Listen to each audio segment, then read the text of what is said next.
Good evening and welcome to this evening's study session of the City Council. Agendas for study sessions, including concept reviews, can be found by visiting Broomfield's website at broomfield.org. Our agenda this evening includes 2 study session items. Seeing there are no concept reviews on the agenda this evening, there will not be any public comment. The study session will be televised on Channel 8 and through live streaming on Broomfield's website. For our hearing impaired residents present, we have wireless headsets available through our AV team in the back of the council chambers. Our first agenda item this evening is a request for direction related to rewriting Broomfield's sign code. Council has a copy of the agenda memorandum, which I'll ask our staff to summarize. Thank you, Mayor, and good evening, Council. Anna Burton-Zetti is going to introduce us to this much anticipated hot topic, everybody's favorite in City and County of Broomfield, sign codes.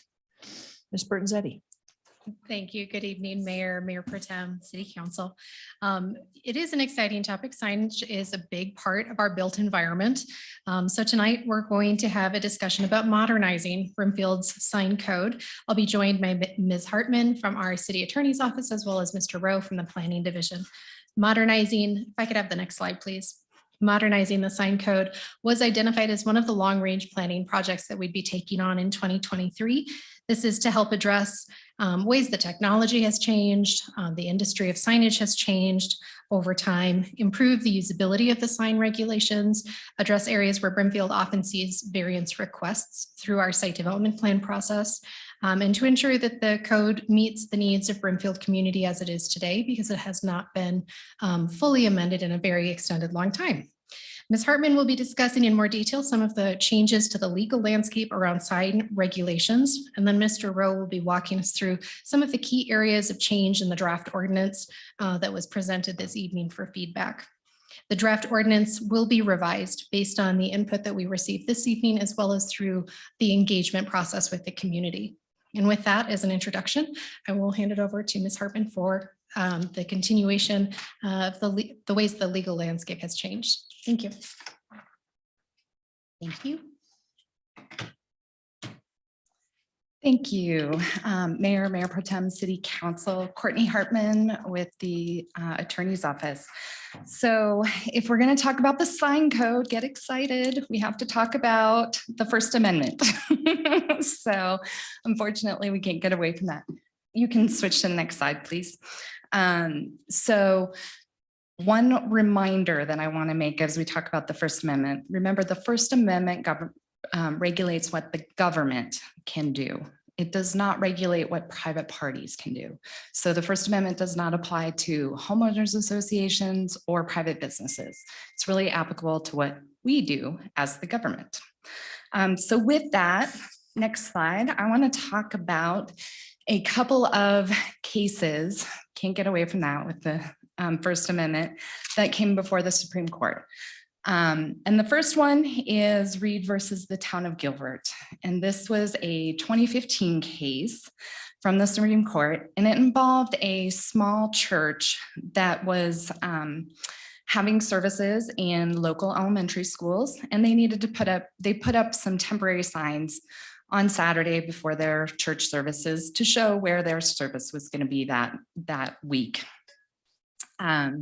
The Town of Gilbert, where this was happening, they had a sign code and they required permits for signs, but they had a laundry list of 23 exceptions when you did not need these sign permits. And some of those included signs that were relating to ideology, political signs, and even temporary directional signs did not require a permit. So as the church was putting up these signs, the city didn't like it. I'm sorry, the town did not like it. And so they cited the church for a violation. So anyway, the case went all the way through the court, got to the Supreme Court. And next slide, please. And the Supreme Court decided in a 9-0 opinion that the town's sign code violated the First Amendment. So that's pretty resounding when it's 9-0 by the Supreme Court. And they essentially created what some people in shorthand called the need to read standard. And so basically, It says if you have to read a sign in order to enforce your sign code, it's likely that your sign code is invalid. You should not be regulating signs based on the content. And if you are, then you need to have a compelling government interest to do that. So next slide, please. This created a lot of issues for local governments because a lot of local governments had sign codes that regulated the content of the sign. Real estate signs can be this big. You can put them here. Political signs, you can think of a laundry list of signs. After this decision, it really changed the landscape because you can't refer to the signs that way any longer. You need to come up with a content neutral way to address the signs. So what most local governments are doing is shifting to regulating the type of sign. What does the sign look like? So instead of your political sign, you have a yard sign, which we can regulate because now we're not regulating content. We're not saying what's on the sign, but we're really regulating the type or the size of the sign. Reasonable time, place, manner restrictions are still absolutely permitted by local government of signs. Next slide, please.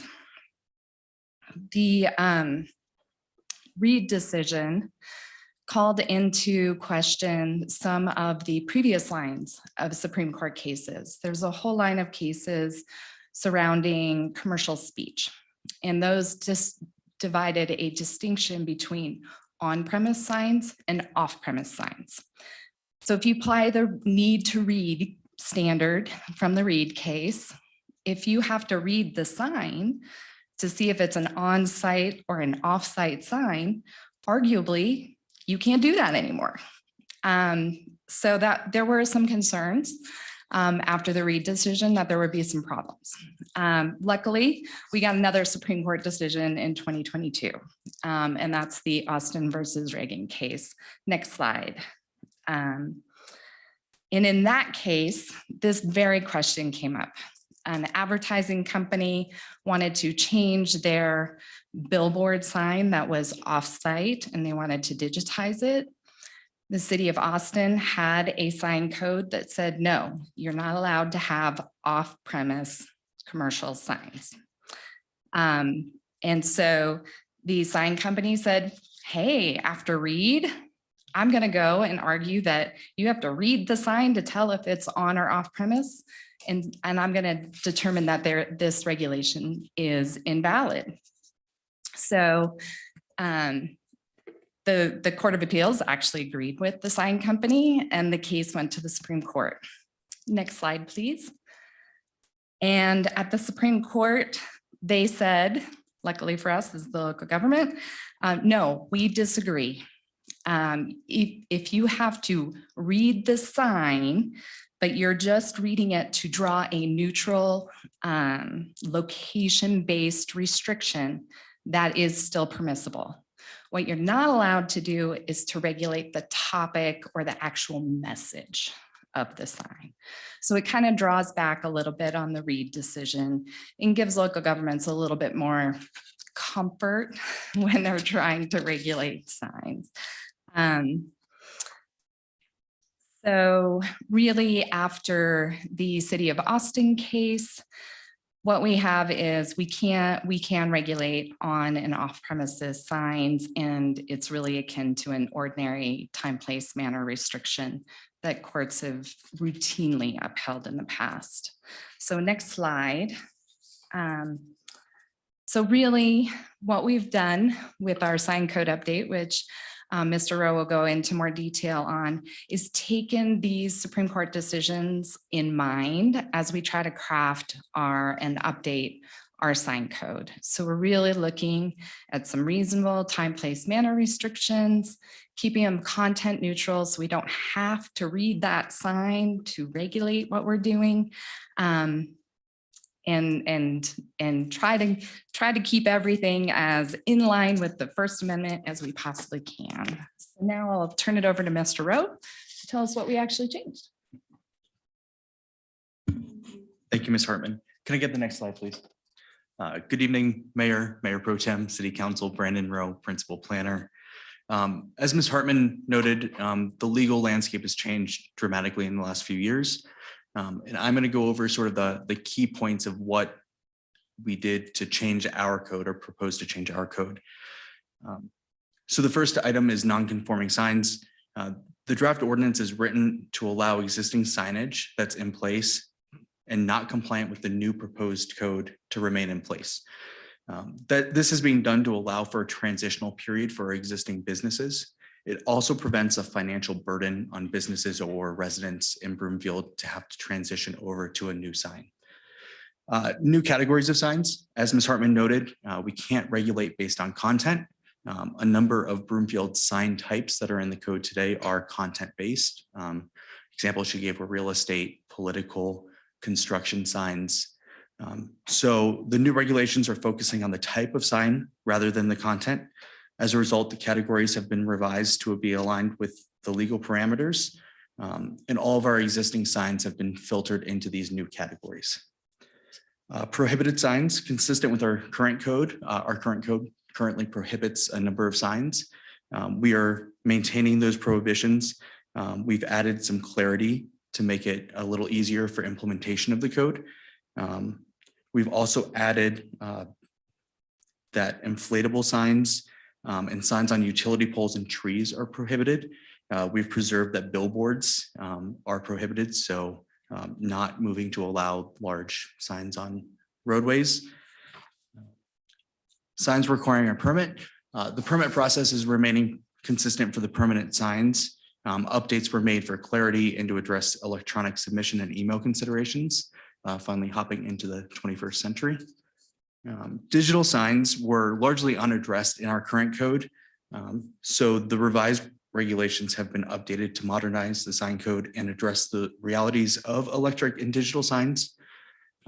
These match the recommendations of the International Sign Association and are followed by many jurisdictions around the country. We're going in line with those recommendations. Exempt signs, staff is proposing that a number of signs also be allowed under the proposed regulations, but exempt from permitting. We do that today with a number of signs, but examples of that would be holiday or seasonal decorations, flags, incidental signs. Those would be like beware of dog, no trespassing, directional signs, window signs, and temporary signs. Murals and art. Broomfield recognizes that art is an integral part of the community. There's often cases where the lines between signage and art get blurred and are difficult to determine. So staff has coordinated with the library staff and the art staff and has proposed some standards for murals and art in the community to help move forward with those options. The big change, one of the bigger changes was the temporary sign requirements. Broomfield currently has a temporary sign permit process for commercial signage. That includes paying a $5 fee, submitting an application and having some pretty restrictive requirements. We also don't allow temporary residential signage. So apartment complexes couldn't do now leasing, vacancy, those sorts of signs with the current code. We've moved away from the differentiation of commercial and residential in line with the content neutrality. We're also proposing to remove the permitting process for those temporary signs. The memo noted that the $5 fee since January 1st of 2015, we've only collected $955 for that. So it's a nominal decrease in fee collection, but it will be a simpler process for our staff and our clients on the end. Permanent sign calculations for most single tenant and multi-tenant buildings are being proposed to shift. How Broomfield currently works is on a ratio based on frontage. So the length of the building with a public door gets a calculation of how much signage you can get. Staff is proposing to move to a square footage approach. It's a little more straightforward. We're also proposing for multi-tenant buildings to increase the minimum sign area allowed from 25 square feet to 35 square feet. All of these changes in calculations are aimed at reducing those variances that we often see. Staff is also proposing to allow increased sign area maximums. Currently, the maximum across the board is 300 square feet. There's a scale that was outlined in the staff memo that shows that for single tenant buildings, we would allow up to 500 square feet based on square footage. And the multi-tenant would be limited by the number of tenant spaces and the square footage. So there's no cap. It would just be a natural sort of evolution of signage based on the building design. The final item that we're seeing some changes to is the administrative adjustments and special exceptions. The proposed regulations allow for the city manager or their designee to grant minor amendments, similar to what we do for other zoning and land use processes of parking reduction, things like that. We would carry that over to the signage for the same 10% requirement. If more significant modifications to the sign code are requested, the applicant's able to seek relief before the Board of Adjustment, the Land Use Review Commission, or City Council. The memo outlined the more specific routes of that. It's a little complicated based on the scales and scopes, but happy to answer questions if there was confusion in the memo for that. Could I get the next slide, please? Community engagement is a multi-phase process for this proposed code rewrite. During the first stage of staff completing research and preparing for this study session, we did reach out to a number of our frequent sign code consultants that work with our building division to pull sign codes. Unfortunately, none of those folks responded with any feedback, but we welcome working with them moving forward, either through direct contact or the open house. The next phase of engagement will be the publication of a Broomfield Voice page that'll be done later this week. The page will allow parties to keep track of the latest proposed language and ask questions and provide feedback. Staff is also proposing to hold an open house in April where interested business and property owners, as well as residents, are welcome to and encouraged to come out to talk with staff. We will have interpretation capacity on site too for our business owners or residents who may not be native English speakers. And then the next steps, if council directs staff, we would begin bringing forth an ordinance with first reading tentatively scheduled in May and second reading in June of this year. There would also be the opportunity for public engagement and involvement at that second reading, which is a public hearing. In addition to the sign code regulations, the future ordinance will be making changes to other sections where there might be cross references or definitions that need to be updated. So the ultimate ordinance may be a little longer than the 41 pages that you saw today. Next slide, please. So we threw a bunch of information at you. And before we move on to asking for your discussion and feedback, just a reminder of what we are proposing to do today. We're proposing to replace Broomfield sign code with a new content neutral sign code. And we're looking to update and modernize the regulations. What we're not proposing to do is stop or eliminate regulating signs. We will still regulate signs. We're not going to require people to remove their existing signs or update those signs if they're legal non-conforming. And we're also not changing previous approvals. So larger projects like Baseline, who may have sign packages or sign plans in place, if that's more generous than what our new sign code would allow, they can keep those provisions. Next slide, please. This concludes staff's presentation, but as we move into the discussion and feedback, we would ask that you keep these three questions in mind. The first is, should the modernized code focus more heavily on design elements of signage, such as masonry bases, limiting colors, or the placement of signs? The second would be, should the modernized code focus on minimizing frequently requested variances? And the final question that we ask be considered is, should this code provide more flexibility and options for temporary signage as currently drafted, or would council prefer an approach to temporary signage that's a little more conservative? Staff is here and happy to answer questions. Thank you very much. Thank you very much, Mr. Rowe, Ms. Hartman, and Ms. Burton-Zetti. So I'm excited that we're going to give our 50-year-old sign code an overhaul. And I appreciate you clarifying what it does and does not do for those folks watching. We will now go to council member questions and comments. Councilmember Henkel. Thank you, Mayor. Thank you, staff, for your presentation and your legal analysis and, just really keeping updated on what's going on. We definitely don't want the sign companies coming after us, right? I just appreciate also the engagement piece of this, where you guys said that you guys are going to put this on the Broomfield Voice as well, and the grandfathering in. I appreciate that. I did since I'm the Chamber of Commerce designee, I let them know that this was coming up and ask for their feedback. I haven't heard back yet, but they will provide more feedback in the Broomfield Voice. And I've asked them to kind of put it out there as well to their businesses. Tonight, I'd like to note the email from Neil Allaire concerning political signs, and I agree with him. I'm just going to put that down for the record. Just a few questions on the temporary sign permitting process that requires the date and time on the sign. Are we requiring a proportion of the sign dedicated to this? And what does that sizing look like? Thank you, Councilmember. Good question. So there is no requirement for how large the date and time need to be on the sign. It just needs to be written with a permanent marker or some other indelible ink. And that's to allow code compliance to ensure that it meets the code. So it could be on the front corner, back corner, whole back, whatever the individual wishes to do. Okay. Can it be like a temporary? Because I'm wondering if you have like a sign and you can add a temporary, I'm assuming you can add something that's temporary over it, because it could be a sign you use year after year. Absolutely. So if you wanted to grab like a sticker and write it on and just stick the sticker on and keep putting it over, that's fine as well. Okay. And so just to make sure if I remember right, is it showing when it expires of its permit? Is that what we're doing on that? So the date written on the sign would be the date that it's posted.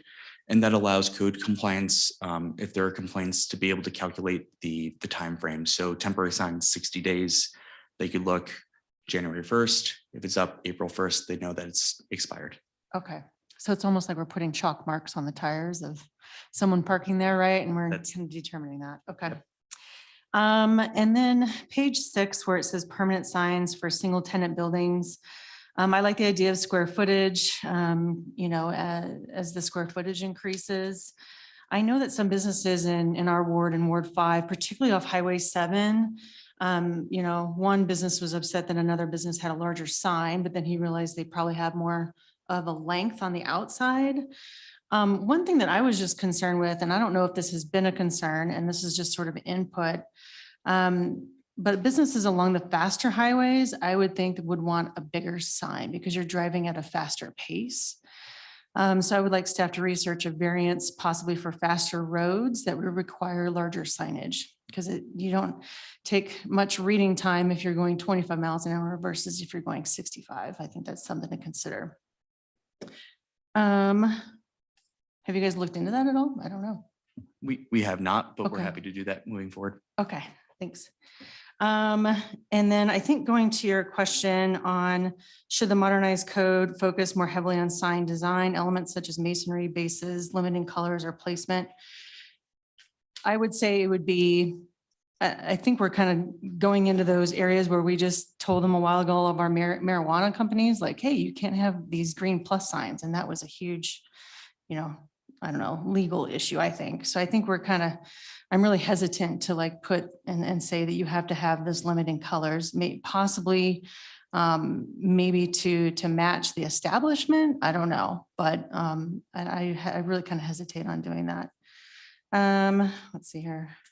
The other question was, should the modernized code focus on minimizing frequently requested variances? I just would like to, reiterate that the variances probably should be more along the lines of, commercial areas, particularly in higher traffic where you have higher speed. And then your last question is notable changes are proposed around temporary signage. Should the code provide more flexibility and options for temporary signage as currently drafted? No, I don't think so. I don't have any opinions on that part. So that's it for tonight. Thanks. Thank you. Councilmember Marshall. Thank you for this and thank you for the in-depth memo and everything else. I support most of this. I think it's a great update. I'm going to focus on a couple things similar to Councilmember Henkel on the temporary side, specifically the political signs. In the memo, it looks like there's a limitation on a number of signs. So in a presidential year, for example, you have president, Congress, Senate, multiple elections on thing. Is there a way that we can defend that limitation to only a few signs? Because then it limits a resident's ability to put all their preferred candidates in their yard. Councilmember, I'll let Ms. Hartman come up and speak to that from the legal perspective.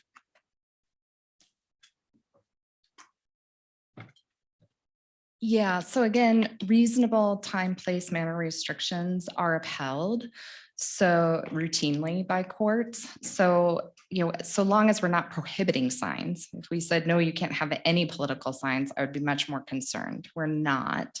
However, that doesn't mean the way we have addressed it in the sign code is the proposed sign code is the only way to address political signs.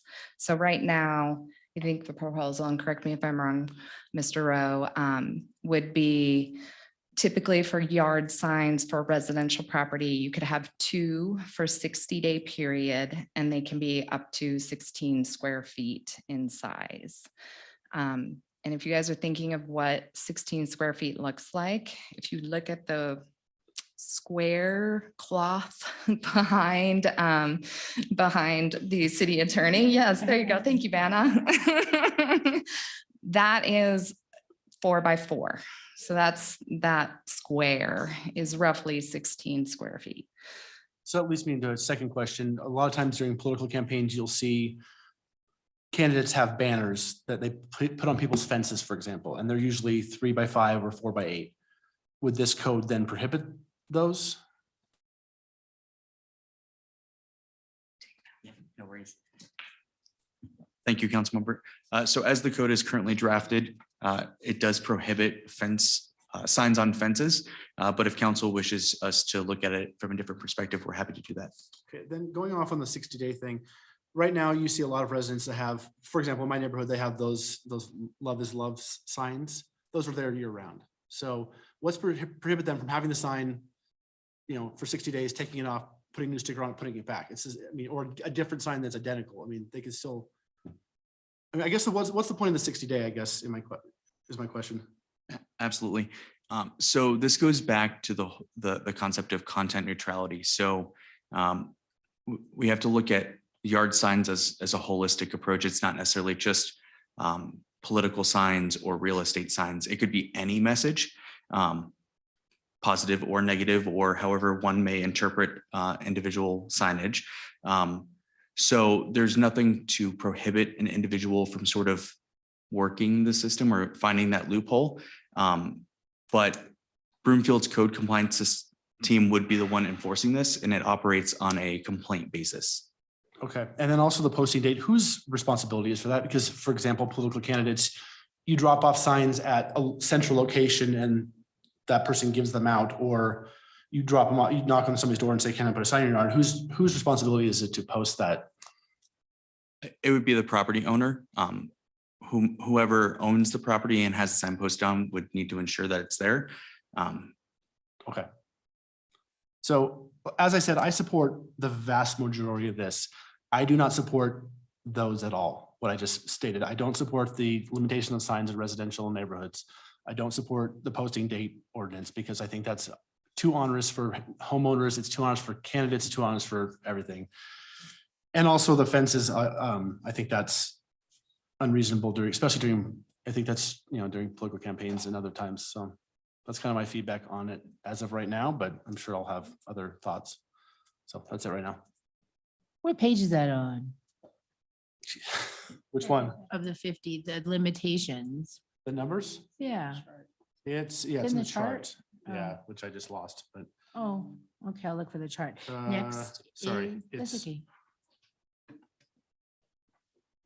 Mayor, if I may, well, Of- Councilmember of Marshall, course. staff has talked a lot about having small windows of time, i.e. political campaigns versus the 365 days a year signs on fences. And if council will remember, we've had some calls about a few homes that have signs in the yard on the fence that fall under the First Amendment. And that's really what began driving the update for the code. So unintended consequences of focusing on political signs versus all year round signs should certainly be taken into consideration. So then maybe if we just limit the fence signs, we allow them during political season, I guess. I don't know about that. It would be a tough, I mean, because what is political season, right? I mean, we have, is political season year round, or is it 9 months? Is it 6? I mean, again, it depends on who you ask. And that would be very difficult for our sign ordinance drafters, and even more difficult for our code enforcement folks. So I guess for me, I'd rather err on the other side of allowing them versus not. So, but that's kind of where I'm at right now, but that's all. Thank you. Councilmember Schaaf. Thank you, Mayor. Thank you, staff, for all the work on this ordinance and the council memo, especially echoing the mayor. Really like the charts of what we are and what we aren't doing. That succinctly made an impact on me. So I appreciate that. I want to focus on the mural and arts section of this. Quickly doing a search of our current code of the term mural, it does not appear. So there is no existing code when it comes to murals. There is a little bit when it comes to art, but not a whole lot. So my first question is, what is the rationale of including murals and art within the signage code, as opposed to writing a separate code that is much more expansive in terms of murals and art? Thank you, Councilmember. So initially the thought was we've had a number of commercial users who have asked to integrate murals into their signage or building design. Project Chalet is an example. The 7-Eleven on 120th has a mural. And it has been at times a challenge for staff to sort of differentiate between what is commercial messaging and would be a signage versus what is art. So this is an effort collaboratively with the library and the arts team with the library to lay out some foundations of what is, I think the main goal here is not to regulate art. It's to, if it's art, if it's a mural and it's in an area that's appropriate, be it commercial, mixed use, industrial, then it doesn't impact a business owner's signage. The art committee the art team is also working on some specific guidance for the community on what their vision of what Broomfield's art scene will look like. That's a work in progress, and we would work with them and ensure there's no conflicts. Right. So with that, I think that, I guess my preference would be to minimize the art and the mural space within here to adhere just to that point, which is this is what would constitute a sign if someone tried to call this a mural, and leave the rest of that into a separate code when it concerns a mural and art. There are some pieces in here that I could get into that I think that would start to clarify that, but I'm not sure if we would need to do that within the sign code. And I'll give you a couple examples. So one of them is murals are not allowed on single family detached or attached. I would disagree with that. And that would be one in which I would want to see in there. We already have pre-existing murals on single family attached and detached within Broomfield. I would argue that is an appropriate place. So I think that there are elements in here where I think that we could dive really into that mural specificity, but I think to just delineate saying, here is what a mural is, and maybe even defining that in here, or just the aspect of saying, this is what constitutes a sign that could be construed as a mural. So I can talk more about that depending on how the rest of the council feels about removing part of that code, which has to do with murals and murals and art. Another question I had.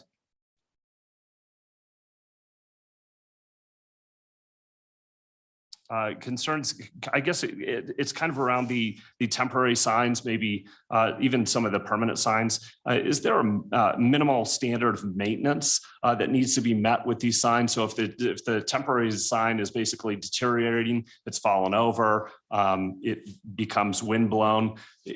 At that point, is it become a nuisance, or is this still a temporary sign that, what is the obligation for that property owner with that sign at that point? Thank you, council member. So in the code, we do have some draft language on maintenance. It does focus largely on the permanent signage, since those are signs that will largely be most impactful to the community. That section does note that neatly painted metal pieces all intact, ensure there's no public safety or health risk. And that section's left a little more vague to allow for staff to have that interpretation of we don't want to box ourselves in a corner where something could come up and we can't enforce it. Okay. All right. Thanks for that. Yard signs, A-frame signs, ground signs. I would assume that these are signs that would be on a private property and not signs that are placed in right-of-way, sidewalks, medians. Is that correct? That is the intent, yes. Okay. I get comments every now and then from residents around my area about, sidewalk signs, A-frame signs that are sitting on the sidewalk, and are those allowed or not? So it sounds like that those wouldn't be allowed. Just to clarify, so an A-frame sign could be allowed on a sidewalk in front of a business, but we have specified that there has to be at least a 3-foot path that's left clear to allow for ADA appropriate travel. Okay. All right. Thanks. This was pointed out by one of our residents in 1744-070 or 70 C1. There's a missing date number of days in there. So I just wanted to note that. And then in terms of the staff questions, I'd be a no, yes, yes. So should the modernized code focus more heavily on sign design elements such as masonry bases? No, and the other two are yes. So that's all I have for this time. Thank you, Mayor. Thank you. Councilmember Lim. Yes. Since the digital sign section is new, there's some consideration I can see in the code of light pollution into a neighborhood as a consideration. I guess my concern was, and I was trying to picture an area of Broomfield where this might occur. What if there's, what if there's a lot of businesses who all decide to get digital signs all in one location, and there's a cumulative effect of, it seems like there's a consideration in the code of the individual illumination from a digital, any kind of sign, but there's nothing about cumulative effect from all the businesses nearby or have too much light in my window. I will be honest, we didn't really look into that at this time. I looked at, okay, Courtney's shaking her head. So that's something we'll make a note of and be sure to look into moving forward before the ordinance comes forward. Okay. Thank you for the question. Let's see, okay. So there's a provision that is, I looked at in the previous code, that signs shall be located in a setting of landscaped open space. That struck me as odd in many ways. So open space, I thought, well, that's a term that we use in a certain context. That doesn't fit here. And the other thing that didn't fit to me is it has to be landscaped. We're about to talk about water conservation code enhancements. I mean, what do we mean by landscaped here? I don't want people putting in bushes that they have to water when we're trying to get rid of that in a month or so. So that was odd to me. Councilmember, the open space is a prime example of sections of code being written before certain terminology is adopted for other things. So that's one thing we'll make sure we clean up, that the terminology is correct moving forward to avoid that confusion. The current code does require landscaping. Part of that was in the intent of community character and aesthetics, recognizing that 50 years ago, the water situation was a little different. We're happy to take a look at reducing that landscaping or removing that requirement. Nice rocks. I mean, you know. And we welcome direction from yourself and all of council to tell us where to go with that this evening. Thank you. I have a misunderstanding of the sign area computation and measurements, I think. So there's a definition that the area of the sign means the area of all lettering, wording, designs, and symbols. I expected the computation of the sign to involve the framework of the sign, because the message of the space of the lettering could actually change if it's a variable sign. And so that didn't make sense to me.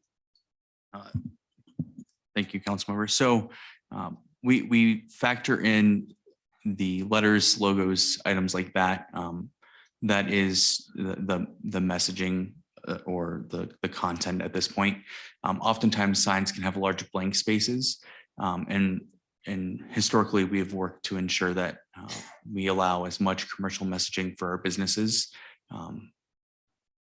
that they can get. So by taking that approach of excluding the blank space background, it allows for potentially more messaging. Wow. But then you could have a huge blank sign with messaging that fit into the constraints of the size and have it really look obnoxious. I mean, in a area. That's what I was thinking. I'm going to defer to Ms. Burton-Zetti. And I might still have to ask Mr. Rowe, because his knowledge of the draft code is much more extensive than mine in terms of these details. But I want to make sure I'm understanding the question specifically in relationship to digital signs or freestanding signs, where there really is a framework around the sign, and then that message could be changing, could be a large word and then smaller words within that sign. And I think our intent, and if it's not in the draft as it is today, moving forward, we'll address that digital signs are measured at the perimeter of the digital message board. So we can further define that in the digital message section to make sure that that's clear. And we'll also make it clear for freestanding signs for changeable panel signs. Yes. Okay. And then it was your intention, though, to allow a much larger blank. If it's a permanent freestanding sign, then it was your intention to allow a huge blank canvas with small words, as long as the small word area fits in the allotted size. I think Mr. Rowe is referring more to the signage that's placed on walls versus the signage that's placed on those freestanding signs. Typically, we do measure the perimeter of like a panel sign where the sign panel is changeable, and then that's the measurement. But on a wall sign with a large panel behind it that could be a blank wall, we just measure the perimeter of the outline of the words, logos, and graphics. Okay. The definition of a mural. So Council Member Schaaf referred to that in detail, but I also just had a basic question about the definition. It says it is attached to a vertical building wall, and we have a mural that's on a fence on 120th. So, I mean, why wasn't a fence included in there? Thank you, Councilmember. That's a item that we've identified as being needing to be addressed. Okay. There's a reference to a special exception sign fee, but I don't see that delineated anywhere. Is that true? That's correct. So the fee for a special exception will be identified in the planning division's fees that are published on our website. Okay. What happens if an owner of a yard sign does not put a date on their sign, and somebody in the neighbor calls up and says, this sign has been there too long, what would be the action of code compliance then? Councilmember, I will summarize, but we'll probably need to defer to Brandon Murray for the specifics. The Spark Notes version was that they would go out, investigate the scene, notify that the sign is non-compliant. At that point, the property owner could write in a date, and it would start that clock from that period. But if the homeowner did not rectify the situation, write a date in, the sign could be removed, or they could move forward with compliance implementation. Okay, and there is that was there previous code that indicated too that the city could remove signs without notifying the owners? So more typically, we would see that in like right-of-way situations with the current code of a political sign being placed in right-of-way. The sign could be pulled, and code compliance wasn't required to notify the owner or the candidate, but oftentimes does. Okay.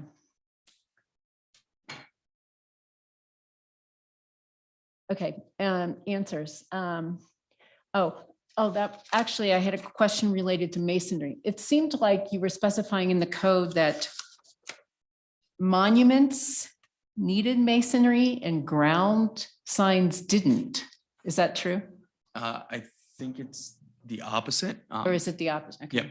So ground signs would be required masonry. And then when it comes to freestanding signs, we are working to avoid the old school pole mounted signs that you often see along highways. So we would ask for something other than just a normal pole. It'd be some sort of base. Okay. Answers, no. No, not necessarily.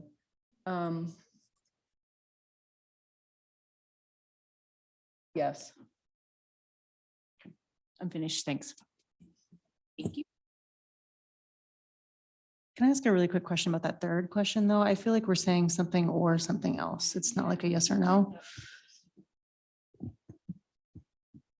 you like to clarify, Mr. Rowe? I sure would. So I think the intent here is, as we've drafted the temporary signage in the draft ordinance, it is more liberal or generous than what our current code allows. So we're asking council if you support it as drafted or similar to how it's drafted, or if council's preference would be to pull back those allowances and be more conservative with temporary signs for commercial or residential uses.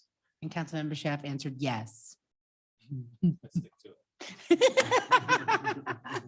Which is it's a valid answer, yes, but not helpful. Not helpful. You got to commit. I'm sorry. Thanks for clarifying, Councilmember Henkel. And we'll go back to you, Councilmember Ward. All right, thank you, Mayor. So I just have a quick couple questions first. My brain is not functioning today. Can you please give me the definition of what a coordinated election is versus a non-coordinated election?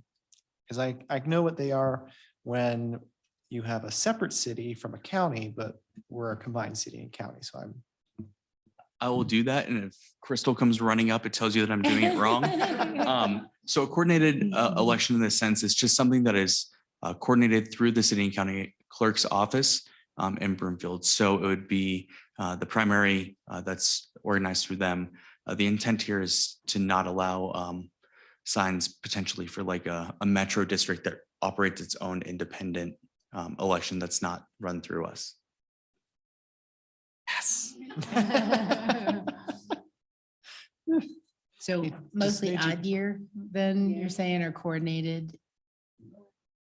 I'm guessing that would be every You're good. year since we always. Like have a coordinated- this November will be coordinated with, like when we coordinate with the schools or there's a school Oh, district. okay. So think of that as coordinated. And then when we're not coordinating with like another district, then that's your non-coordinated, Okay. if that helps. That helps me to help you. So I'm just going to clarify this then.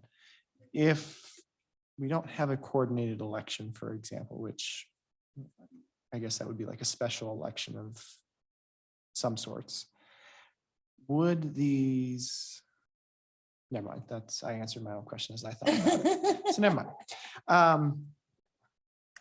Does our current code have any limitations on the number of signs someone can have? Councilmember Ward, I'm going to make the assumption that you're talking like political signs. Any sign, I mean, so- political, anything. So our code does have limitations for commercial signage, the number of signs that a business can have.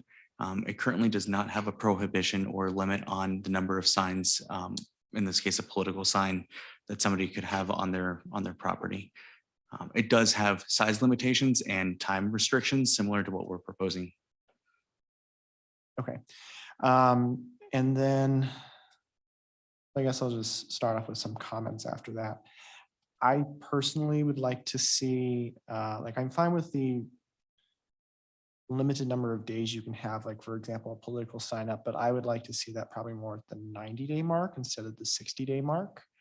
And then I personally am just not in favor of restricting the number of signs someone can put in their yard. I'm also not, as Councilmember Schaaf mentioned, I'm not quite comfortable with the mural restriction. And then to answer your questions, no, I don't think we should be focusing more heavily on sign design elements. Yes, I'm totally fine with modernizing and focusing on minimizing frequent variances that are requested. And then I am perfectly fine with allowing more flexibility and options for temporary signage as currently drafted, to fully answer the question. Nice. Anything else? No, that's it. All right, Councilmember Cohen. Thank you. First of all, I'll just reiterate what Councilmember Schaaf is saying and Councilmember Ward. I'm not comfortable with restrictions on murals. I'm frankly would encourage murals. I know a number of businesses that use large side of the walls to creatively advertise themselves, and I don't really have an issue with that. I'd far prefer that to neon and plastic signs. So I would just broadly encourage that that's permitted as widely as possible. Related to that, I think someone had written in a letter about projections, projected display signs, and why are we necessarily restricting that? So if I'm a business owner and I want to project at night my business name for an event or just for in general, why would they be not want to do that? Councilmember, that's a good question. So that's consistent with our current code. We don't allow projecting lights, flashing lights, or animation. That's partially to sort of help to ensure that signage limits, time, place, bulk, size are still enforceable. But if if you have a preference, we'd be happy to look into those options. I'm just saying projection displays are have advanced substantially, and you can do very creative work illuminating your building and your building only, especially with LED or lasers. And I don't know if there's a reason not to let that happen, and I would encourage that creativity, as long as it obviously doesn't impact the neighbors or residential. But I think if you look around, you'll see lots of creative ways people could use projected displays without damaging anything. And there was a reference also to interactive signs, which seemed broadly written. I recognize we don't want to disturb drivers, but the last sentence was basically any movement. So it was don't interfere with drivers. Nothing would interact to like car lights, but then it said any movement, meaning anything else we wouldn't have to interact with.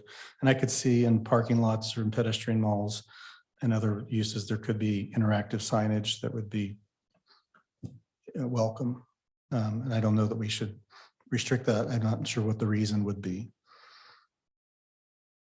And two other odd questions perhaps. I drive on Federal to work every morning through unincorporated Adams County, which is wild, wild west when it comes to signage. But if an owner paints their entire building neon yellow or orange or red or any other primary color, is that considered a sign?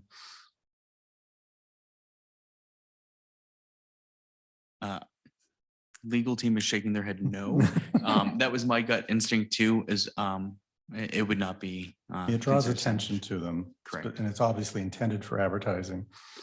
Personally, if there's any way to discourage that and not let that happen, because it is definitely, I would think, under the definition of blight, if you see them. So take a drive down Federal and unincorporated Adams, and you'll see what I mean. And I just, as a curiosity, there are some three-dimensional signs. For instance, the Sinclair dinosaur. Is that permitted? Is that covered? Can people use three-dimensional signage and other things or landmarks to advertise their building or businesses? They can. It just takes some creativity in calculating the sign area, but It falls within the same sign. So in other words, I forget the name of the store, but the Sinclair one on 120th, they couldn't have a 50-foot dinosaur, that's right? correct. but they could have a 8-foot or whatever it is. That's correct. Thank you. Thank you. Any other comments? Councilmember Delgadillo? Thank you, Mayor. So a few questions. Can we circle back to the consequences of not following sign code? Like it sounded that first we would send someone to investigate, then the property owner has an opportunity to rectify the situation, and then what happens from there? From there, I would have to defer to Mr. Murray, who's not here this evening, but we can definitely get an answer for you and follow up. Cool. All right, thank you. I appreciate that. And then another clarification question. So this applies to only signs outside in lawns? Does it apply to if it's in your window, if you have a house? Like, yeah.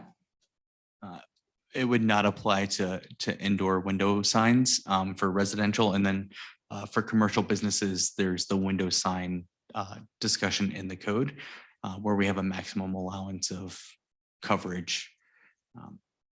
But like a mall internal signs at Flatiron, this doesn't pertain to. Thank you. And then when it comes to multifamily dwellings, the rules for that are for presumably the landlord, the one who owns the property. Okay. All right. And then this has nothing to do. So presumably that owner can adjudicate any sort of rules they want for the inside of their property as they want. So that's not touched. That has nothing to do with this. That's correct. An HOA or private property owner can have stricter standards than what Broomfield has. Okay, cool. Yeah, that's always something that I found very interesting, and this may be neither here nor there, but it is kind of as a renter, as someone who lives in a multifamily dwelling, it is interesting that I have opinions, unsurprisingly, as given the fact that I'm sitting here, but I have kind of no way to express that unless I were to move into a single family dwelling. So that's again, not necessarily relevant to this specific discussion, but is kind of just commentary there.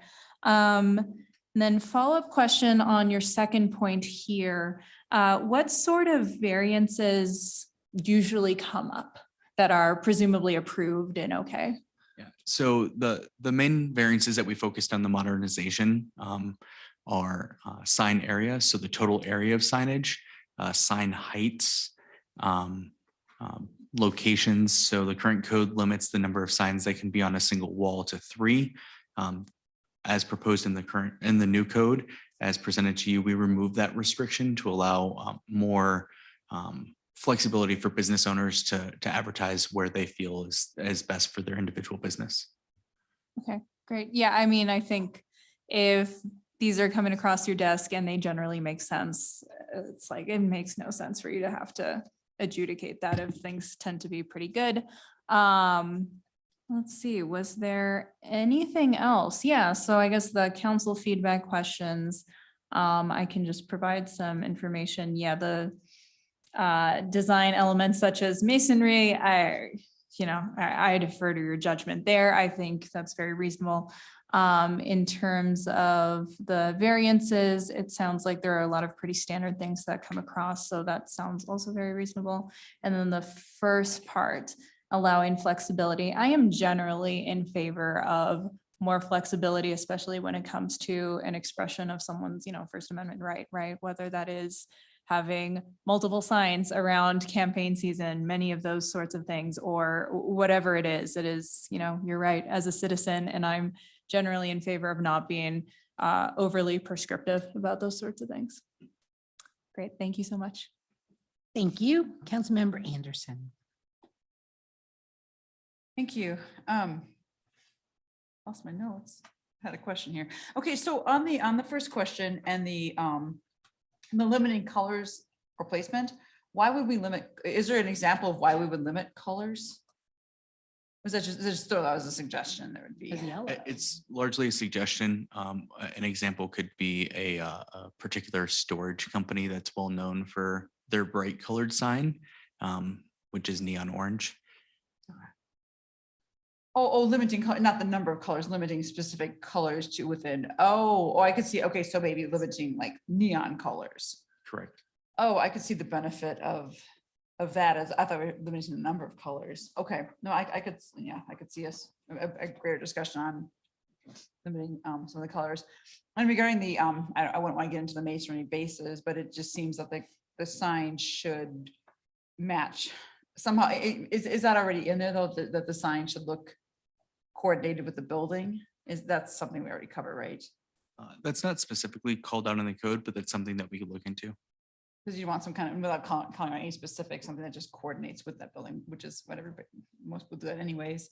Okay, so that one, I could see a little more discussion on the first question, but on those frequently requested variances, we should absolutely address those so we don't hear them repetitively. And on the temporary signs, I think I'm just not reading in the table far enough down where it limits it, but I do hear the concerns over, I get the unintended consequences, yet I absolutely hear this concern over, we had this debate in our HOAs where they were beginning to limit how many political signs you could have. And it was just that we don't need a 16 by 16 foot sign. And that was one of the things, if you said, I think it was the Anthem Ranch that was going with the bigger sign, and can you then plaster them all onto that one sign? Because you really, no one's going to put up a 16 square foot sign. They want to have that. Is there any way to say, like, when you add up the faces of all those signs that it's 16 square feet, or was that what it is intended to be? So as it's currently drafted, it mirrors the current code, which is that each individual sign could be 16 square feet per face. But if council is looking towards allowing more flexibility in the number of signs, you are open to looking at the total square footage, how that's calculated, or the size of individual signs, and we'd be happy to welcome that feedback. Yep, and I don't have my exact feedback now, but I think we should definitely consider. It just seems like everybody wants to put up these. What are they like? They're like a couple square feet and multiple ones instead of one ginormous sign. So I would be open to that discussion of the overall square footage of signs or something. But I get the comment that you have multiple, at times, multiple signs you want to put up. That is it, I think. Okay, thank you. Thank you. So before we go to second round, does it limit you being able to put a large sign on your fence? Thank you, Mayor. So the current code prohibits signs on fences. Oh. But if council wishes us to allow that, that's the feedback we would love to hear this evening. Has it always been prohibited? Um, Or just this new code prohibits it? The new code is more restrictive than the current code. Oh, But okay. I just didn't know. I don't really have any strong opinions either way, just more curiosity to conform. Okay, we'll go with second round to Councilmember Shao. Thank you, Mayor. So I wanted to get back to a council member's question around the coordinated election. So 2 additional signs are allowed during coordinated election. Would that require you to, do those have to be political signs, or can that be any yard sign during that coordinated election?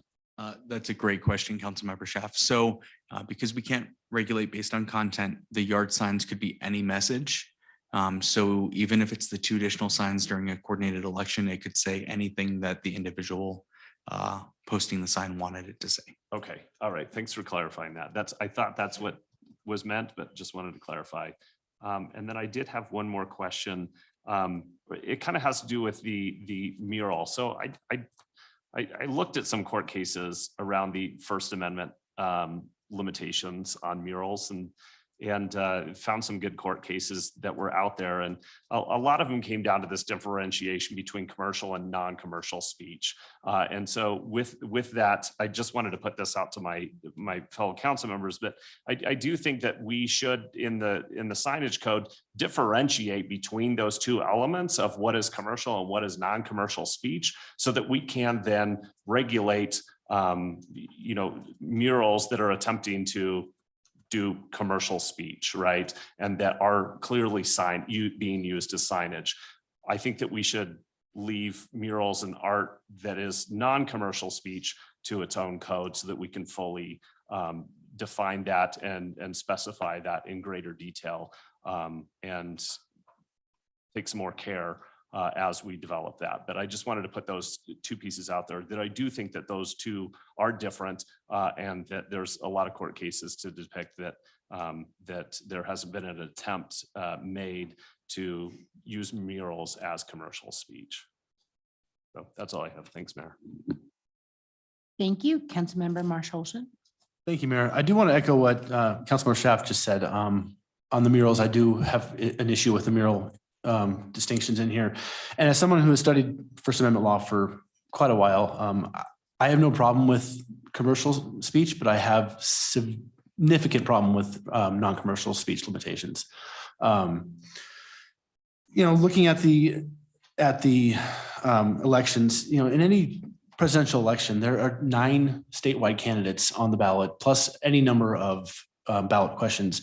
In our elections, there's 5. Usually there's a mayor, city council, up to 3 school board members, and then whatever ballot measures.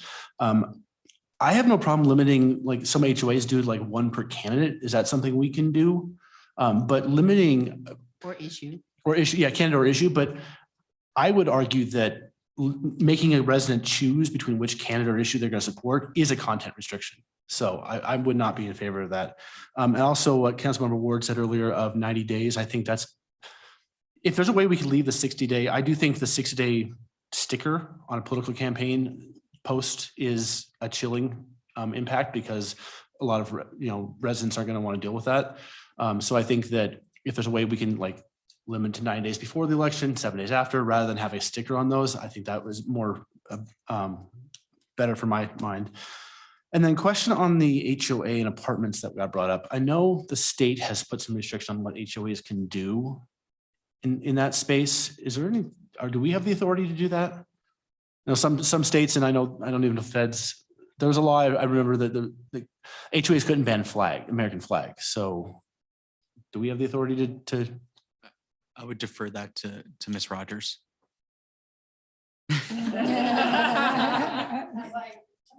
Yeah. Can we tell an HOA or an apartment that they can't limit, for example, a window or a balcony sign or something like that? We looked at when this.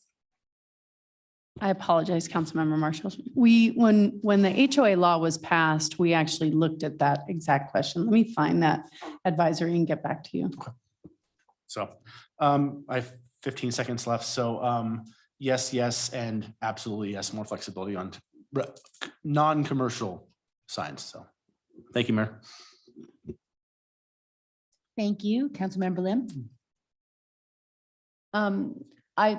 I've misread question 2. I think question 2 is asking, should the modernized code focus on minimizing frequently requested variances as currently drafted? Is that what you mean? Or do you mean, do we think it needs to go further? The code needs to go even further than currently drafted? It's intended to mean as currently drafted if Okay. you support those Okay, then efforts. my answer is yes. I misinterpreted that. Okay. And question On the projecting signs shall not project more than 6 feet off the wall of the building. And is it allowed to encroach into the setback? It would be. It would be, okay. Are those set, but not into the right of way, correct? So a projecting sign could encroach into the right of way as long as it maintains the required clearance. For a sidewalk, it would be 8 feet to ensure that nobody sort of hits their head on those signs. And oftentimes setbacks would overlap there. Okay, so, and we would still have safety issues taken into consideration. Absolutely. Life safety will always be considered. Okay, that's good. And I'm interested in the conversation on political signs is, overall square footage. I don't know. So in terms of changing that, it would be the yard signs as a whole, since we can't pull the political Right. signs out separately. Right. But we'd be willing to take any sort of methodology or approach that council wishes us to. So it could be, like Councilmember Anderson said, a culmination of total signs can exceed a certain square footage, Yeah. or as Councilmember Marsh-Holson noted, a limitation to 1 per candidate or issue. However, council would like us to move forward with that, we'd be happy to look into. What struck me right away was if you limit it per candidate, are you reading the sign? And then is that an issue? I don't know. That's why I was leaning I will towards say square yes. footage. I just sent an IM to Courtney that I believe that would be concerning. Man, And this our is- advice would be to focus on number when we're talking about that. I also think there's an enforcement challenge for our code enforcement officers to try to determine if my sign saying, get them all out. What, is that 1 candidate? Is that 4? What election does that go for? Is that the ballot question related to term limits? I just think it has an enforcement component that's challenging. We are aware of other jurisdictions doing that though. So they're still on the books in other jurisdictions. I apologize for interrupting you. No, Councilmember that Owens. was, you answered my question. That's what struck me was, aren't you reading the sign if you're saying it's per candidate? So then what about, then my inclination would be to go to square footage just overall with yard signs, because I mean, if you only have 1 sign in your front yard that's huge, it looks obnoxious. That's would be my inclination, rather versus a couple signs that are small and add up, so that's what I was thinking. You kind of prompted a question, if you'll indulge me, Councilmember Cohen. Because, well, the HOAs are, my HOA, Vista Management, they changed theirs to allow 1 sign per candidate or issue. How can they do that? Mayor, that would be because they're a private entity, so they're able to regulate speech, whereas the government would not be able to because of First Amendment protections. Oh, okay, that makes sense. But our regulations would supersede theirs? No, so the HOA can have stricter standards and regulations than Broomfield. Okay, fair enough. Sorry about that. Thank you. Councilmember Cohen. Just to add on to that, isn't the distinction, it's in the covenant versus municipal ordinance. That's correct. Okay. I just wanted to say, I think we need to pull back quickly on political signage rules. If you put 50 signs in your yard, well, people will react to that and they can react positively or negatively, and that's the choice you make. And we don't restrict anybody on what they want to say or do. I compare that to the homes in the neighborhood where during Christmas, they're lit up like parking lots and airport runways. And I don't think we have any restrictions on that. And it could be just as obnoxious. I don't know if we require residents to check with their neighbors before they blast Christmas music for 20 straight days and invite a crowd to be in their street. Do we? Same for Halloween when there's 25-foot skeletons out front. Maybe that's a political statement, I don't know, but I don't think we need to mess with that at all. So I would just say, let people do whatever they want. We already restrict the time frame which they can put signs out. They can bear the burden of the reaction to their signage. That's all. Well said. Thank you. And Mayor Pro Tem. Hello. You know, I'm going to agree with Councilmember Cohen down there. I am, I guess, generally against the city being the sign police. So I'm yes to all your questions for feedback, but I'd be more interested in sort of some of the design things than limiting folks from having signs, or you can't stop what they say, and I would be against it anyways. So yeah, people want to have signs, let them have signs. I mean, that's what the HOAs are for. If you choose to live in an HOA, there are significant restrictions, and most of HOAs on signs.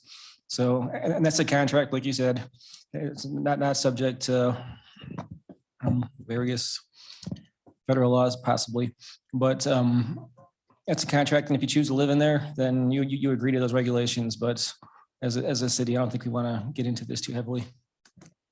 Thank you. Thank you, Councilmember Anderson.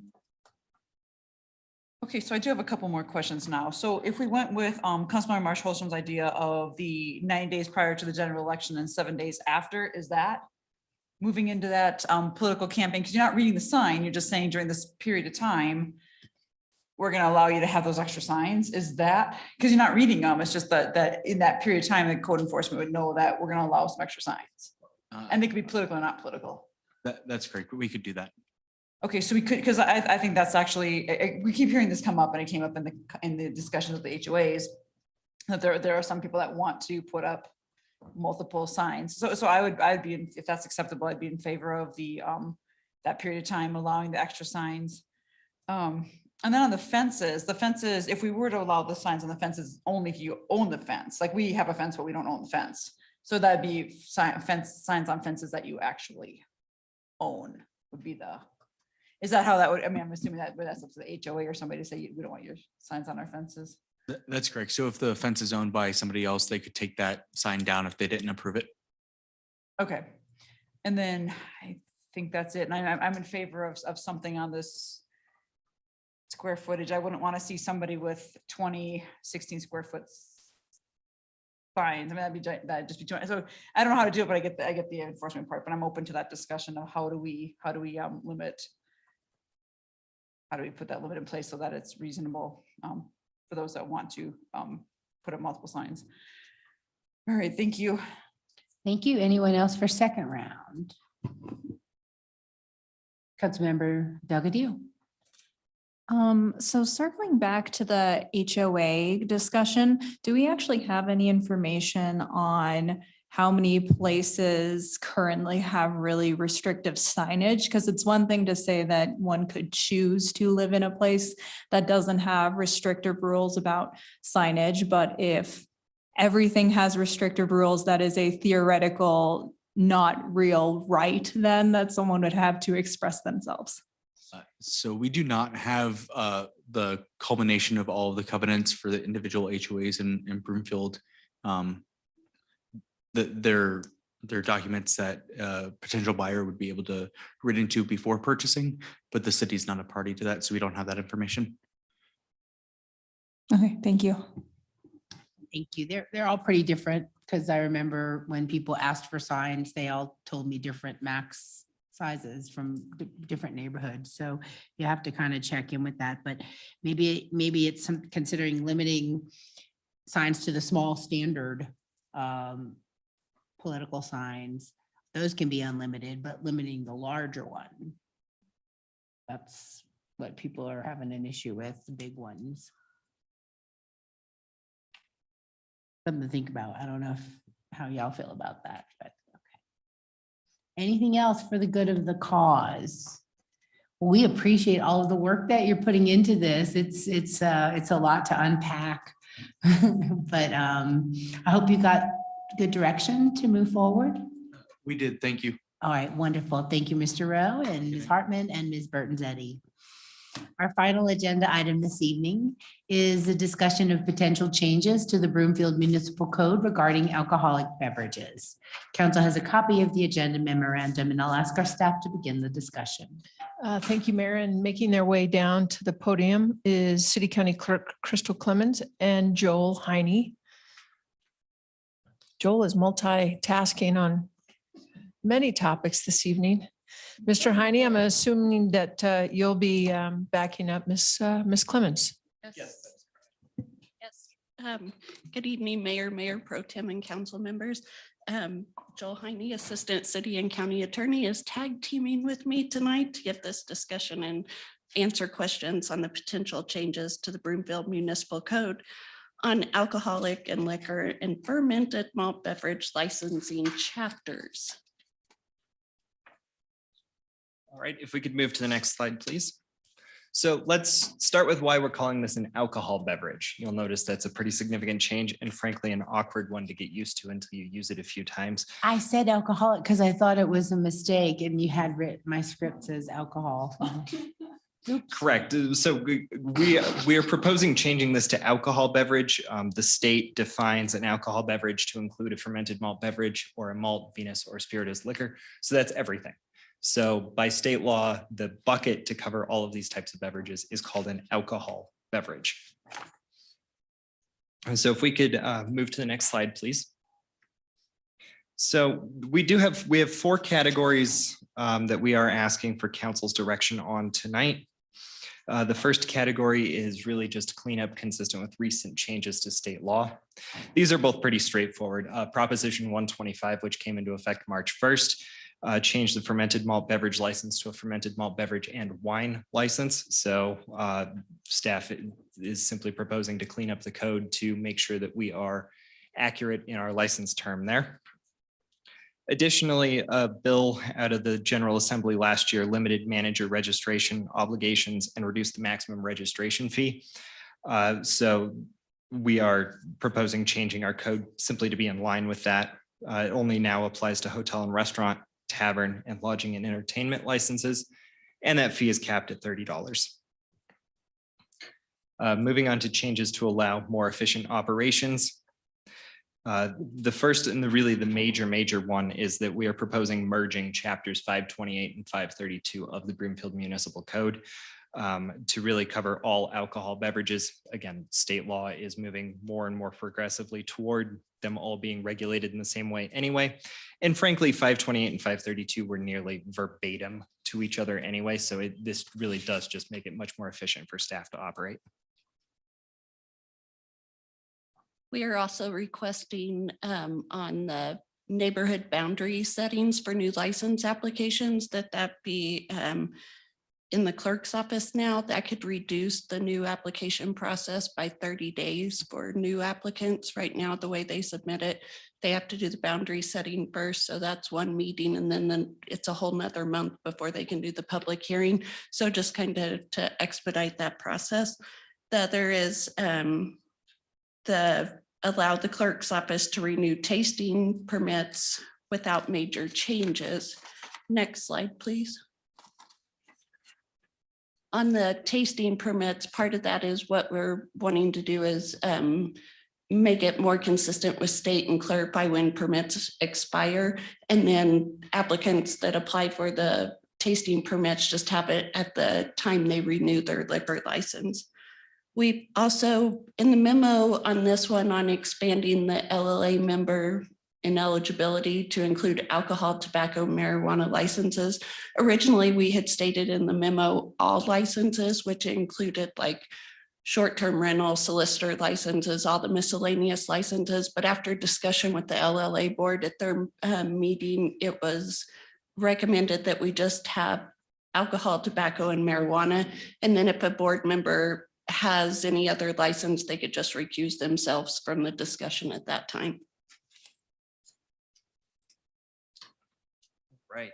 And then the fourth large category here are a few new license types that state law has now allowed, frankly, since the last time that our alcohol code had been touched.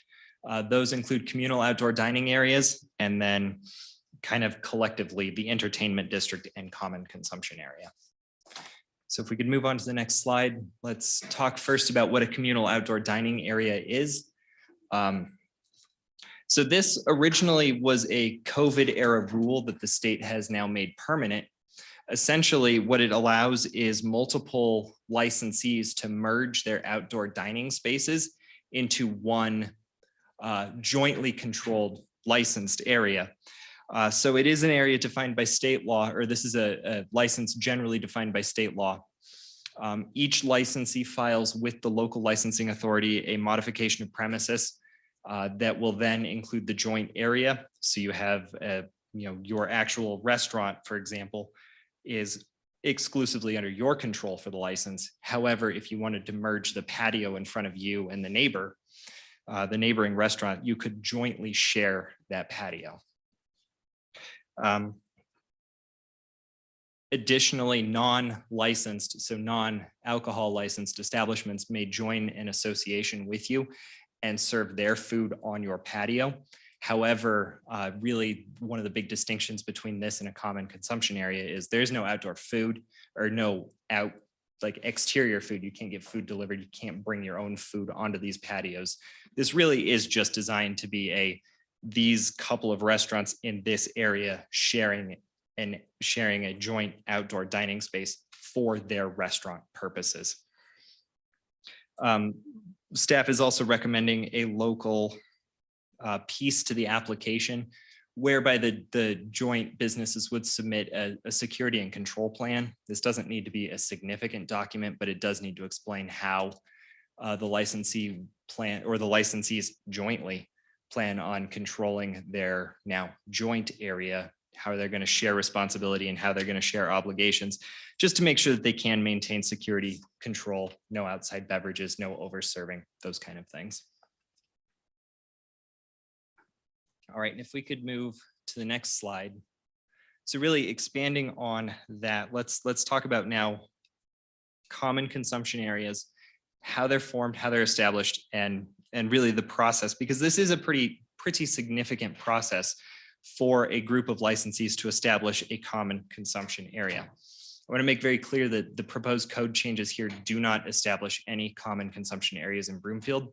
This simply lays out the groundwork for applications to subsequently be presented to City Council and to the LLA for these kind of licenses, should we receive the direction to continue here.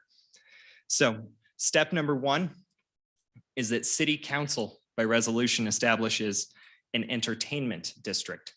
Now, by state law, an entertainment district can't be any larger than 100 acres, and it must contain at least 20,000 square feet of licensed premises already. So the purpose for that is really to make sure that these are only established in areas that already have a sufficient density of licensed businesses. City Council, when choosing to establish an entertainment district, can add additional restrictions onto that, such as operating days or operating hours. That would simply be part of the resolution establishing the entertainment district. And additionally, as a final step, once City Council establishes an entertainment district, City Council also establishes a neighborhood boundary beyond the entertainment district. That neighborhood boundary then defines the needs and desires analysis that we'll talk about in a little bit. If we could move to the next slide, please. Once an entertainment district is established by City Council, at least 2 licensed businesses within that entertainment district can form what's called a promotional association. The promotional association is who will ultimately operate the common consumption area. They have to create all of their governing documents, such as their bylaws. Every licensed business, every alcohol licensed business that wishes to sell beverages for consumption in the common consumption area must be a board member or governing member of this promotional association. Any other business that wishes to allow, non-licensed business that wishes to allow alcohol consumption within their store, meaning they are part of the common consumption area, must also be a member of the promotional association. However, to draw a distinction, does not have to be on the governing board there. All right, if we could get to the next slide, please. The promotional association then develops all sorts of operational plans, safety plan and access plan, health plan, parking and transportation plans. All of these plans are prepared to ultimately be presented to the local licensing authority. And just to tell city council, part of the requirements here is that the area must be closed off to vehicular traffic. There must be a restriction on foot traffic, so it's not just a free-flowing pedestrian access area. Both of those requirements are state law requirements. How the rest of the application works and the safety and security plans is kind of a blend of what state law requires, but also how Broomfield wants to ensure that we have the adequate safety and security and operational plans. That way the LLA can assess whether or not this is actually going to be a safe and operational organization. If we can have the next slide, please. All right, so once a promotional association establishes all of their documentation and presents their plans to the local licensing authority, they must go through a public hearing in order to receive certification to operate the common consumption area. In our little diagram, that's what the green circle inside the entertainment district is. I do want to draw your attention to a couple of different options for the way this could work. The common consumption area can be the entire size of the entertainment district, does not need to be. Frankly, I think the way the rest of the law is set up, that would be very difficult to do. So they generally are much smaller than the entertainment district. You can also have multiple common consumption areas within one entertainment district. They cannot touch and they cannot be overlapping.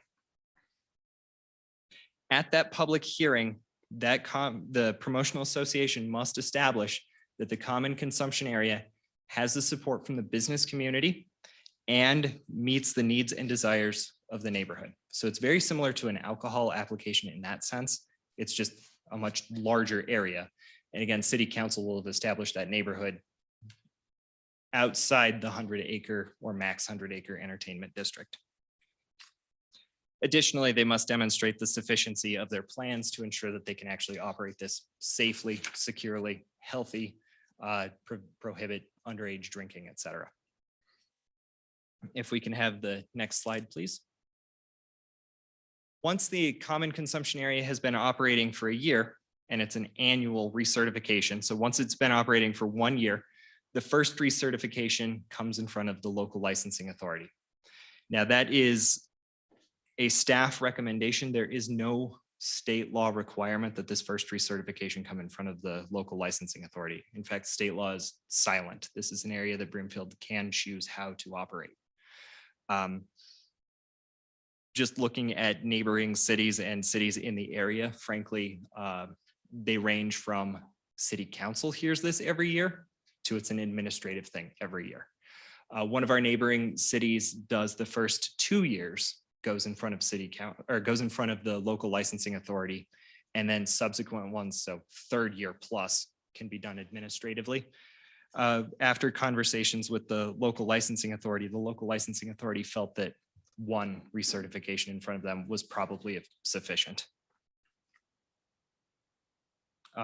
At that hearing, and again, it's a public hearing, you get to, the LLA can consider if there've been any violations, whether or not there's any incompatibility with the neighborhood, whether or not there's any safety and security concerns, underage consumption, et cetera.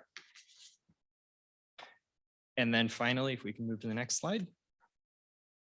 After the first reapproval, so we're talking second and subsequent reapproval, assuming that there's no changes to the promotional association and no violations, the way the code is written currently, that renewal can simply be done by the city clerk's office.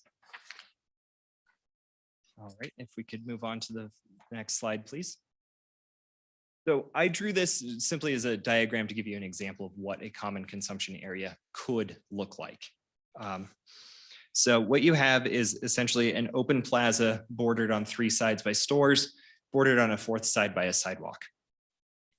You've got a couple of different colors on here. The green color indicates the common consumption area. So you have the open plaza and you have non-licensed businesses that have chosen to participate. So what that means is that under this scenario, you can be consuming an alcohol beverage within the art gallery, the unlicensed restaurant, and I mean alcohol unlicensed restaurant, the collectibles store, and the clothing store. There are 2 other non-alcohol licensed businesses that have chosen to opt out of this area. or they've chosen to not participate. They're not participating here. The bookstore and the coffee store, no alcohol would be allowed to be consumed within those stores. They are not within the common consumption area. There are 4 additional businesses on this map. 3 of them have green highlighting. They are licensed alcohol sellers. I don't want to call them retailers. They're licensed to sell alcohol beverages. You can purchase an alcohol beverage in any one of those 3 licensees and take the alcohol beverage out into the common consumption area. You cannot return back to the licensee you purchased that alcohol beverage from with that beverage, and it cannot enter another licensed area. So you think of it as they're on the border of the common consumption area and they have permission to sell alcohol to leave their area. Alcohol cannot return back into it. Not all licensed businesses have to participate in this. So there is a licensed hotel and restaurant, which is a liquor license, that has said, you know what, we don't want to participate here. That means that they can sell alcohol beverages within their premises under their license. However, no alcohol can enter and none of their alcohol can exit into the common consumption area. This is just one illustration for how this can work. The sidewalk area that would generally be a large open area obviously has to be blocked off to restrict pedestrian access. You cannot take any alcohol beverages inside or out of the common consumption area. So purchased at one of these licensees, consumed in the common consumption area, can't leave the common consumption area. Obviously, you can't bring alcohol purchase outside in either.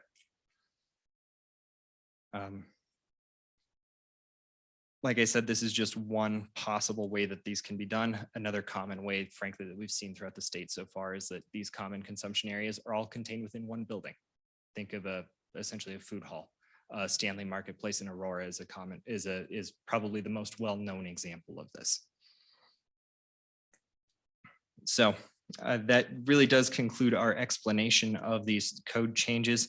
Really just to leave council with 2 questions, and there: should staff continue to proceed with the remaining changes, and should Broomfield proceed with these new licensees? Thank you, and we do look forward to your questions. Thank you very much, Mr. Heine and Ms. Clemens. You know, I'm from New Orleans, right? So I spent a lot of time in the French Quarter and a lot of thought went into this, but growing up on Bourbon Street and those folks, there's cups by the door. It's called a Go Cup. And you're totally fine to dump your drink into your Go Cup and walk up and down the street and walk wherever you want. It's kind of weird. I had to learn a lot of rules when I left there. But okay, let's get right to council member questions and comments, starting with you, Marsh Holshan. Thank you, Mayor. A couple of questions. Does the communal area, does that have to be, does the city council approved entertainment district have to be done first, or is that a state requirement?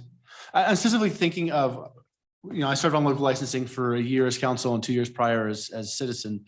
I remember a shared patio. I think it's the wing place in the brewery on Lowell, just north of Midway, that they share a patio, so they can't let the alcohol mix. So can they do a communal license without having to go through the whole entertainment district process? Yes, council member, they can, and frankly, they would probably go through the communal outdoor dining area type license instead of this entertainment district common consumption type license. Okay, good. I just want to make sure something like that, that's simple like that, isn't made more complicated. Okay. And then the other question, sidewalks. I know we don't necessarily, I can't think of any place in Broomfield that currently have this issue, but in other communities with COVID, people set up, basically patios in the street, but they were separated by a sidewalk. And I know the COVID rules allowed that. Is this going to allow that also? Like, is that going to be a continuation of that? If we had that set up here? It would, if they had permission to continue using that public right of way. So I think that's probably the distinction here is I think that during COVID rules, a lot of cities loosened some of those rules. That way they could set up in public sidewalks. If those rules still exist, they could be used for this, for a communal outdoor dining area or expanded to a common consumption area. I remember a discussion in CML about the state law on that being looked at this year. Do we know if that has, anything has happened with that? Okay. That I don't. And the other question is actually something that's not on your list, and I was curious about the needs and desires of the community. Traditionally, people come to local licensing with the neighborhood survey. In my 3 years of experience, I've never seen a survey response. I can't think of a single one that was negative. So it seems like a very large expense that these licensees are putting out for no, in my opinion, no measurable benefit. So is that something they have to do? Is that something we can do away with? They seem to be very expensive and they don't seem to have much utility. I just was advised that that's a state requirement, so they would still have to do it no matter what. So we can remove it completely, but we are trying to simplify it for them with that process by just setting the boundary setting and not having them come before LLA before that approval of the boundary. Okay. Those are all my questions and I support everything you've presented to us. So Thank you. thank you. Thank you, Councilmember Holston. And I will agree with his viewpoint on the surveys. I was on the LLA many years ago, and I don't think once was a survey ever negative or ever an issue. So anyways, Councilmember Schaaf, you are on the clock. Thank you, Mayor Pro Tem. So, coming out of the pandemic, there were some innovations that we've seen, and this entertainment district and this common consumption area, those are kind of the two innovation areas that we're looking at tonight. So I'm curious, one of the restrictions that we have in here is the staff recommended an additional requirement that entertainment districts cannot contain any area zoned for single family homes. And I'm curious why that is. And especially because I'm not only looking at now, but I'm looking at in the future as, the dividing lines between single family homes and retail areas, as those continue to blur, why would we restrict that?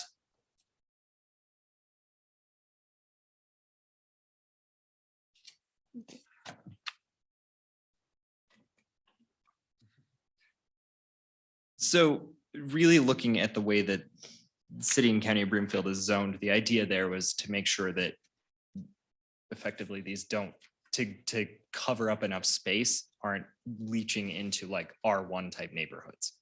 A PUD type development would be allowed to have this.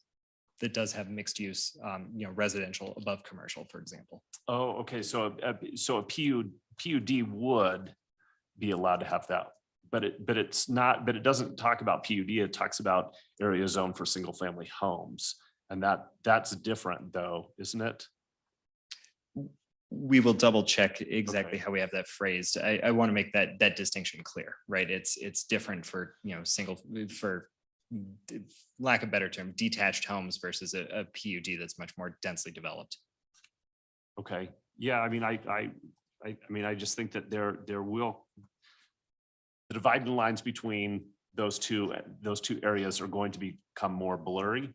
As my guests have seen, other communities, Colorado Springs, I was down there not too long ago. They have retail establishments in their single family zone neighborhoods, coffee shops, things like that. So those lines are becoming a little bit more blurred. And I don't think that we should take as strong of a distinction between those two areas. The entertainment district is defined area that cannot be larger than 100 acres and must contain at least 2,000 or 20,000 square feet of premises licensed as taverns, hotels, restaurants, brew pubs. I'm curious, the 20,000 feet seems to be overly burdensome.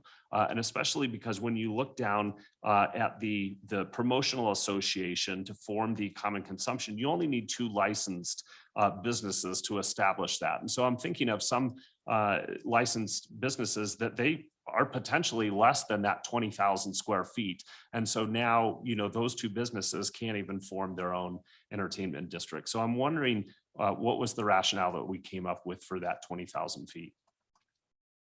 Again, that was state law that defines the 20,000 square feet. Oh, that is state law, so we can't change that. Okay. The common consumption, you talked about the common consumption areas cannot touch, but I'm curious if there was fencing or walls, is that common area consumption areas touching, or is that adjacent to? Because you had talked about the idea that there could be within an entertainment district, that there could be multiple common consumption areas. And I'm curious that you had said that they couldn't touch, but I guess I would be more concerned about overlapping, but if they were adjacent to, separated by a wall or separated by a fencing, I would think that that would be okay. On that one, thank you, Councilmember Chef. We're going to have to confirm that one. I'm not sure on Okay. that one. Excellent. I got a minute and 39, so I'll hurry up. You know, I'm not a big fan of the first certification process. I think that that's kind of overly burdensome, especially as this entertainment district has spent quite a bit of money to establish this and gone through a lot of the process to get these things set up. I would prefer that they just become, after that initial certification has happened, that they're done administratively after that, unless there are violations or complaints, at which point it would be similar to an alcohol permit. I believe that it would come before the LLA at that point, because there are violations or there are complaints about this. But I would prefer that after that initial certification, this becomes administratively done. So in less than a minute, looking at that map of the common consumption area, there's the exit, and it looks like there's some either planter boxes or something like that along that sidewalk. Does that entrance and exit to that common consumption area, does that have to be staffed, or can that be open and with signage and things like that? And I'll correct me if I'm wrong. It's not defined. It's what they present in their security plan, their proposal. So that was just an example of what it could be, but it's not defined. Okay, so but for that example though, would that have to be staffed, or could that be just used as signage? Signage. Okay, excellent. Thank you so much. I appreciate it. Thank you, Councilmember Shaft. Excellent questions. Councilmember Lim.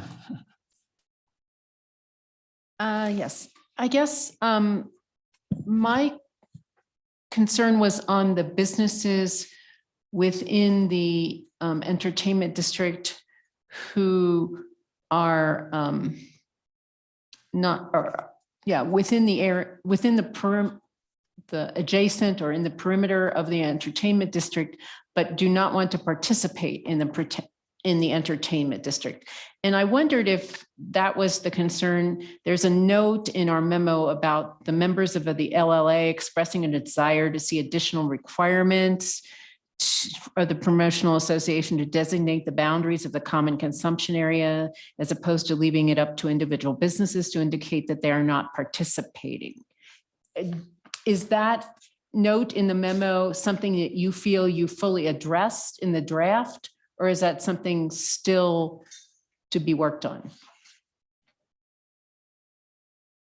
And that's where we could add more language if we don't feel like it's clear. And I was trying to remember back to the LLA discussion exactly what it was.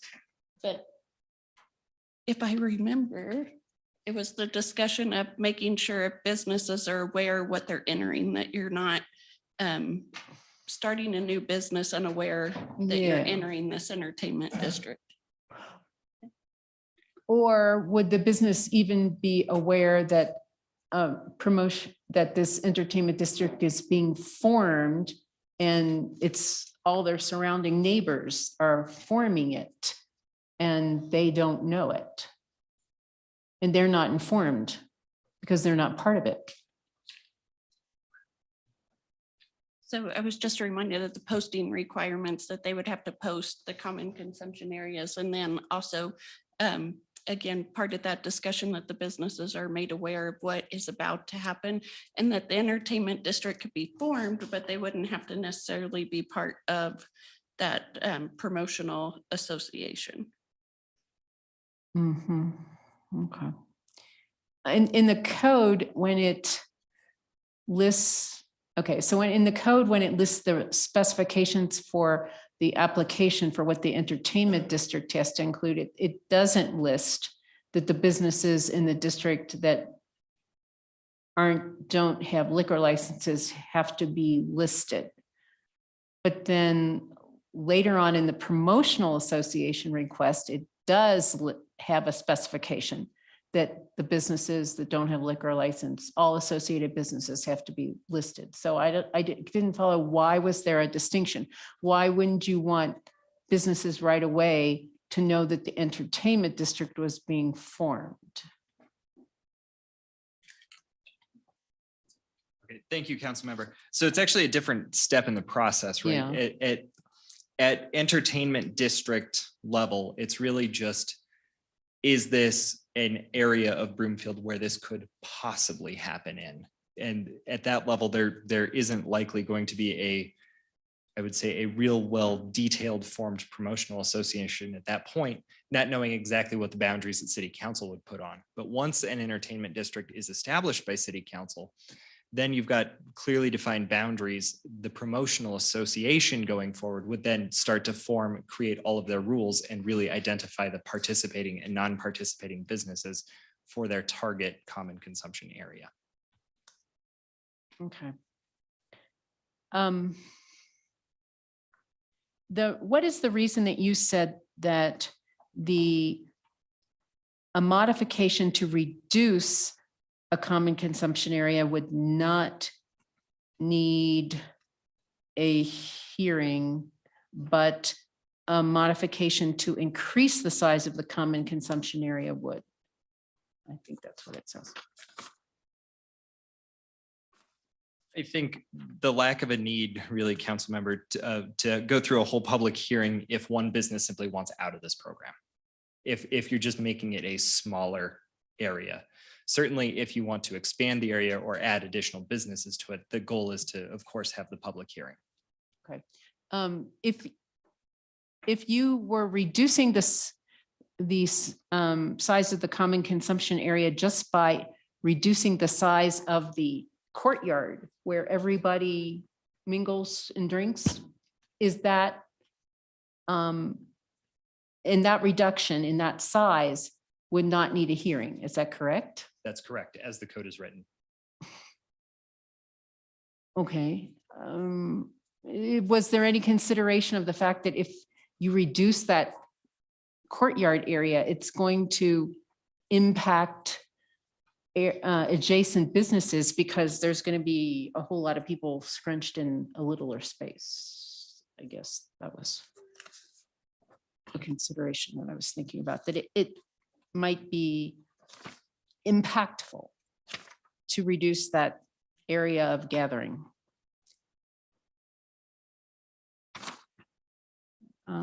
We weren't drawing that distinction. We are simply drawing the distinction between adding additional businesses or an additional courtyard, for example, versus collapsing down the area.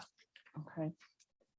And then there is currently, it just passed the House. There's a bill, HB 23-1061 that I stumbled across, where this pertains to something that I saw in the code where we have a special provision for art galleries having permits. And this bill that's currently passed the House would expand basically any retail establishment to have the same kind of permit that an art gallery would. So that seemed to be, if the timing of that passing of that legislation would be before this code revision, then maybe that would be something to think about. Okay, thank you. Thank you, Councilmember Lynn. Councilmember Anderson. Thank you. My question was along the same lines as Councilmember Lim's questions, and that was, okay, so when you're looking at all these businesses surrounding that entertainment district, like, is there an opportunity if some of the businesses were opposed to this communal area, is there an opportunity to protest? Is that part of the application process where somebody could actually protest it, saying, I don't want this district formed? Like, to be able to have that input into it?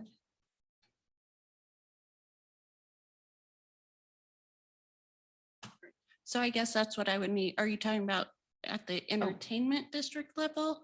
Or when they're forming like the promotional association and?